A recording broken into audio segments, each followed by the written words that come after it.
बच्चों नमस्कार, स्वागत है आप सभी का यस के एक्सीलेंस ट्यूटोरियल में। आज के इस ट्यूटोरियल में हम लोग बहुत ही मोस्ट इम्पॉर्टेंट सवाल देखने वाले हैं जो यूपी बोर्ड एग्जाम 2026 में 100% आने वाला है। यहाँ पे देख सकते हैं, निम्नलिखित बारंबारता बंटन का बहुलक वर्ग ज्ञात कीजिए। ये 2022, 23, 24, 25 में भी पूछा गया है। इसके अलावा यहाँ पे देख सकते हैं, निम्नलिखित बारंबारता बंटन का समांतर माध्य ज्ञात कीजिए। तो समांतर माध्य भी कई बार पूछा जा चुका है, ये 19, 22, 23, 24, 25 में। ठीक है, तो इन दोनों सवालों का सॉल्यूशन देख लीजिए। तो यहाँ पे देखिए, हम लोग इसको हल करेंगे। तो यहाँ पे पूछ रहा है कि बारंबारता बंटन का बहुलक वर्ग ज्ञात कीजिए। तो सिर्फ और सिर्फ बहुलक वर्ग बता देना है, 1 नंबर का क्वेश्चन है ये। तो बहुलक वर्ग कौन सा होगा? तो यहाँ पे देखिए, जिसका बारंबारता, ये है बारंबारता का सारणी और ये है वर्ग अंतराल। तो जिसका बारंबारता सबसे अधिक है वही जो है बहुलक वर्ग होगा। ठीक है, इसी को बहुलक वर्ग, इसमें से कोई ना कोई बहुलक वर्ग है। तो जिसकी बारंबारता सबसे अधिक है, यहाँ पे देखिए 5 है, 7 है, 9 है, 17 है, 12 है, 10 है। तो सबसे अधिक बारंबारता किसका है? इसका है। ठीक है, तो जिसका सबसे अधिक बारंबारता है वही जो है बहुलक वर्ग होगा। तो यानी कि हमारा आंसर होगा बहुलक वर्ग। यहाँ पे हम लोग को आंसर लिख देना है बहुलक वर्ग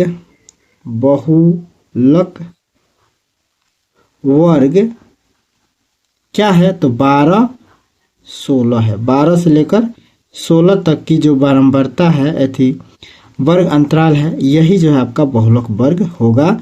क्यों होगा? क्योंकि इसकी बारंबारता सबसे अधिक है।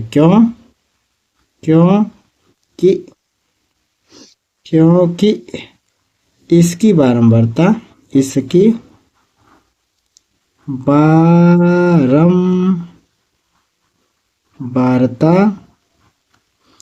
सबसे अधिक है, सबसे अधिक है। बस इतना लिख देना है, 1 नंबर पक्का है। ठीक है, अब नेक्स्ट सवाल देखते हैं हम लोग। यहाँ पे देखिए, अगला सवाल क्या है? निम्नलिखित बारंबारता बंटन का समांतर माध्य ज्ञात कीजिए। वर्ग अंतराल यहाँ पे देख सकते हैं दिया हुआ है 0 से 10, 10 से 20, 20 से 30, 30 से 40, 40 से 50। और बारंबारता जिसको F से डिनोट करते हैं, ये दिया हुआ है 8, 12, 10, 11 और ये 9। ठीक है, तो इसके लिए हम लोग क्या करेंगे? तो सबसे पहले इसमें हम लोग एक सारणी बना लेते हैं। ठीक है, तो यहाँ पे हम लोग वर्ग अंतराल लिख लेते हैं। वर्ग अंतराल,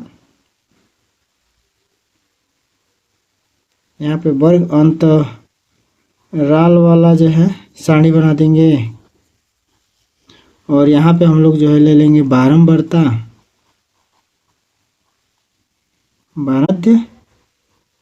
मान। ठीक है, तो ये कैसे होगा? तो यहाँ पे देखिए, वर्ग अंतराल तो दिया है, बारंबारता भी दिया है, मध्यमान कैसे निकालेंगे बताते हैं। तो इसको पहले लिख लीजिए, 0 से 10, और 10 से 20, और 20 से 30, और 30 से 40, 40 से 50, 40 से 50 लिख लीजिए। बारंबारता भी लिख लीजिए, 8, 12, 10, 11 और 9। ऐसे लिख देंगे भाई, इसका 8 है, इसका 12 है, इसका 10 है, इसका 11 है, इसका 9 है। ठीक है, अब जो है क्या करेंगे? मध्यमान निकालना है। तो देखो, इन दोनों को जोड़ लो। तो 0, 10 कितना होगा? 0 प्लस 10 बराबर कितना होगा? 10। 10 का आधा कर दीजिए तो हो जाएगा 5। इसी तरह से इन दोनों को जोड़ दीजिए। 20, 10, 30 हो जाएगा। तो 30 का आधा कर दीजिए तो क्या हो जाएगा? 15। ठीक है, ऐसे ही निकालते हैं। 30, 20, 50, 50 का आधा कितना होगा? 25। और फिर 40, 30, 70, 70 का आधा कितना हो जाएगा? 35। और फिर ये 50 और 40, 90, 90 का आधा कितना हो जाएगा? 45। तो ये हो गया आपका क्या? मध्य मान। ठीक है, तो इसका मध्य मान इतना हो गया। और मध्य मान निकालने के बाद से हम लोग क्या निकालेंगे? तो एक और सारणी देखिए, ये मध्य मान है, इसको XI कहेंगे। इसको क्या कहेंगे? XI। ये बारंबारता है, इसको हम लोग कहेंगे FI। ठीक है, अब इसके बाद से हम लोग FI और XI निकालेंगे। FI इंटू XI निकालेंगे। ठीक है, तो FI और XI निकाल लीजिए। तो FI और XI अगर निकालते हैं हम लोग, तो क्या करते हैं भाई, एफ आई इंटू एक्स आई का मतलब हो गया कि इसका इसमें गुणा। तो 8 पचे क्या हो जाएगा 40, और 15 बरहम कितना हो जाएगा, तो 15 बरहम हो जाएगा 180। 15 बरहम करके देख लीजिएगा 180 होगा, और 25 दहाँ पर 250 हो जाएगा, और 35 अगर हम कितना होगा तो 385 हो जाएगा। और फिर जो है 45 नवा कितना हो जाएगा 405 हो जाएगा। 45 नवा कितना हो जाएगा 405 हो जाएगा। ठीक है, अब हम लोग इसको सबको जोड़ लेंगे, तो इसको हम लोग कहते हैं सिग्मा एफ आई और एक्स आई। तो सिग्मा एफ आई एक्स आई को जोड़ेंगे तो देखिए 0 0 0 और 5 5 10 के 0 लिख दीजिए हासिल 1। अब यहाँ पे देखिए 8 4 12, 12 5 17, 17 8 17 8 25, 25 1 26, 26 के 6 लिख दीजिए। ठीक है, हासिल 2। फिर 2 1 3 कर लीजिए हासिल, वो जोड़ लीजिए, तो 2 1 3, 3 2 5, 5 3 8, 8 4 12, तो ये हो जाएगा 12। ठीक है, हासिल जोड़ लिए हैं पहले ही, तो ये हो जाएगा 1260। ठीक है, तो हो गया सिग्मा एफ आई एक्स आई का मान 1260। अब इसके बाद से जो है क्या कीजिए,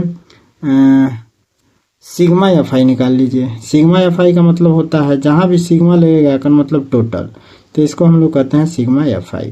तो सिग्मा एफ आई करेंगे तो ये टोटल जोड़ेंगे तो 12 8 20, 20 10 30, 30 10 40, आई गो है या आई 9, तो 10 ही हो जाएगा 40 10 50, तो ये हो जाएगा 50 गो।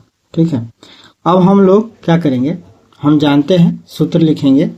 यहाँ पे हम लोग लिखते हैं सूत्र, और इसको थोड़ा सा आगे बढ़ाते हैं और इसी पर हम लोग सॉल्व कर ले तो बेहतर रहेगा।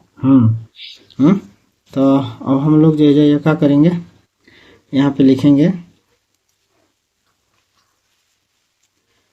यहाँ पे लिखेंगे हम जानते हैं, हम जानते हैं, हम जानते हैं। हम लोग क्या जानते हैं भाई कि समांतर माध्य का सूत्र क्या होता है, समांतर माध्य, समांतर माध्य बराबर क्या होता है, sigma F I X I बटे sigma F I, sigma F I X I बटे सिग्मा एफ आई। ठीक है, अब यहाँ पे हम लोग सिग्मा एफ आई एक्स आई का मान भर देंगे 1260।